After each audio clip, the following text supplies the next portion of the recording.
So without further ado, I'd like to introduce you to your new Prince of Persia. That's him on the right. And his lovely accomplice, Elika. I think it I'm going to start talking today about Elika. I've said a lot about her in the past. I talked about her at UB Days and in some previews in the past. But now you get to see her in action. I said that Elika never gets in the way. And you see she doesn't get in the way. I said she never dies. She never falls behind. You can see she's always on your tail. And I said that she is there to make you, the player, feel cool. She is there to support the prince. The prince is an action hero. He's already a pretty powerful prince. She's also there to help save the prince if he dies. The prince is already a pretty powerful action hero, but by collaborating with Elika, he's able to just go that much further.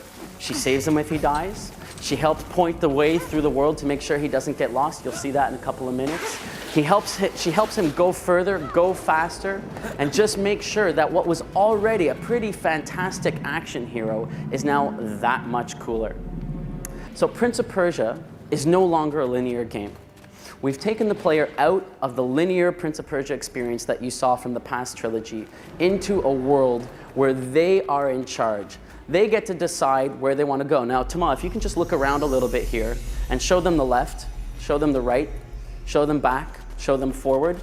Those are all possible paths for the player to take. And depending on the path that you take, gameplay is going to evolve differently, and the story is going to evolve differently. So no two players are going to have exactly the same gameplay experience, and hopefully it will lend itself very well to replayability. Now, for the sake of this demo, we followed a certain path, but before we could complete it, we are interrupted by the hunter, which leads me into the third point, combat.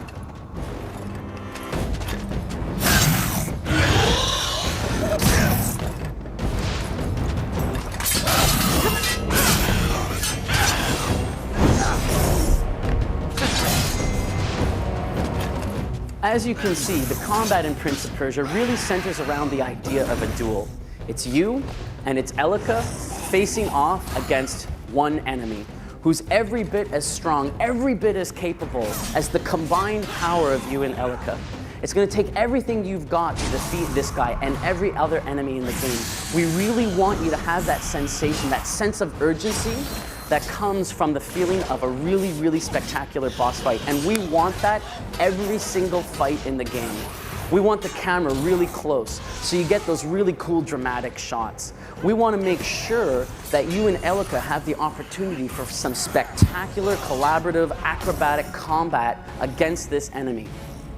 And choosing to do this dual-type fight has allowed us to do exactly that. Now, Tama, obviously being the designer of this system, is very good and managed to make short work of our friend the hunter, and he's run away. Acrobatic flow is very important in Prince of Persia.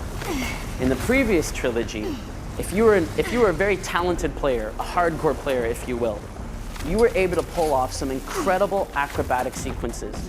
But if you're a more casual player, shall we say, perhaps just getting used to the Prince of Persia franchise, there was a lot of stop and go. Jump, die. Jump, wall run, die. Jump, wall run, pull, die. And that's not really the rhythm that we want. We want all players, casual, hardcore, whatever, to have that sense of accomplishment that comes from just flowing through the world and hitting every single move just seamlessly, while at the same time making sure that those really advanced players have lots of opportunities to explore different pathways, maybe find some shortcuts, maybe string together a couple of moves that the casual players hadn't thought of. You're going to find acrobatics in Prince of Persia a real change from the acrobatics that you were used to in Sands of Time, but an improvement. You're going to be able to pull off those acrobatic combos that sort of even just the best players were able to do in the previous Prince of Persia games. You saw one of the creatures here sort of reach out and try and drown the prince, try and kill him. And before the prince could die, Elika reached out, grabbed his hand, and pulled him back to a safe platform. We call this move the Save Me. The point of the Save Me is to make sure that you, the player, feel frustration a little bit from dying. You know that you've just died, you tried to pull off an acrobatic move and you failed. Elika brings you back to the previous stable platform without interrupting the sense of immersion, or even really the sense of rhythm that comes from the game. You're right back in the action. We don't think we need to artificially reinforce the sense of failure for the player anymore. You lose, continue, press start. I mean, I think gaming has evolved beyond that. And the Save Me system in Prince of Persia, we feel, is really a good representation of exactly that. So,